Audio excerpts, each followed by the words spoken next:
Welcome to Classic Game Room, where I've got an N64 game with motorcycles racing in the future. And a talking pinball machine. It's Extreme G for the N64. The manners on that thing. The year is 1997, drum and bass is all the rage, and Acclaim and Probe bring us Extreme G, which I don't think you can say extreme without using some reverb and delay. Let's try this again. Extreme G. There you go.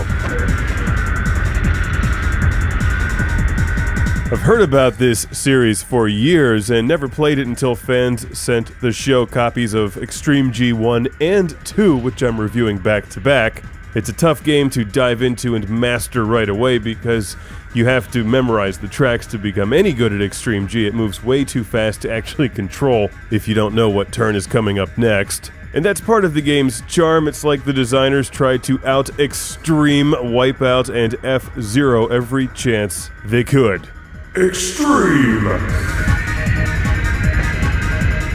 You know what would make these future space motorcycles even more extremier? Lasers and a future space turbo.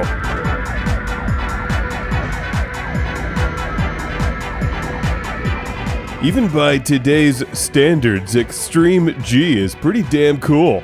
In fact, one could say it's very Lando.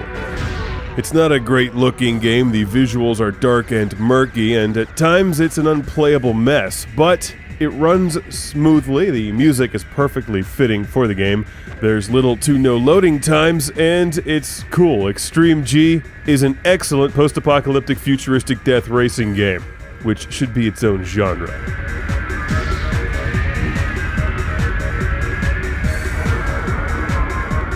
Actually, that is a genre, because I said so. The track designs are excellent, and there's a lot of bikes to choose from as well, each with their own handling characteristics, and some unlockable ones.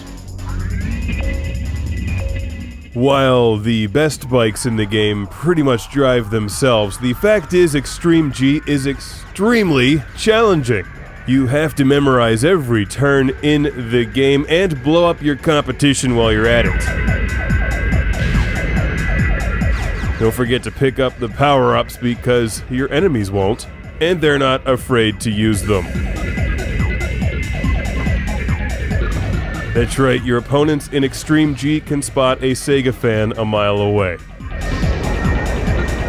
Which is why it's always best to just light them on fire. 32X for life.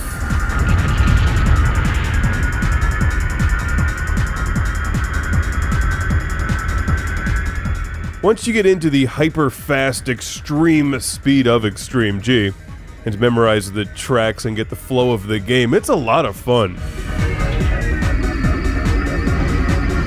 And if you're a fan of Wipeout or other futuristic racing series, this is totally worth playing.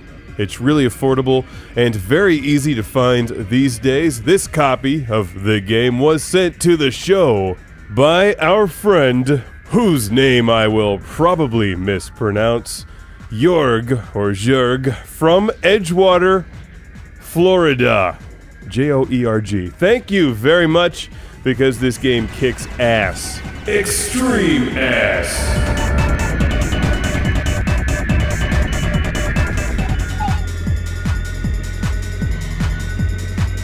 In addition to a championship mode, Extreme G also has two-player split-screen racing and time trials. There's a lot of things to do.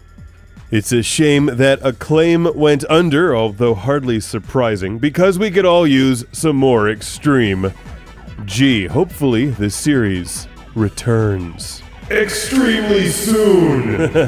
see what I did there? Oh boy. I'll see you back here in the review of XG2 for the N64. And of course, if you're going to buy the game used, buy it through ClassicGameRoom.com. Extreme-tastic!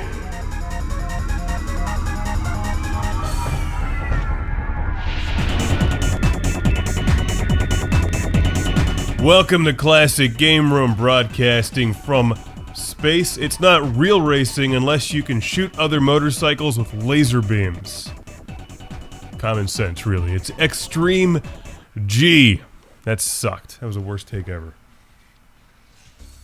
Who thinks of this crap?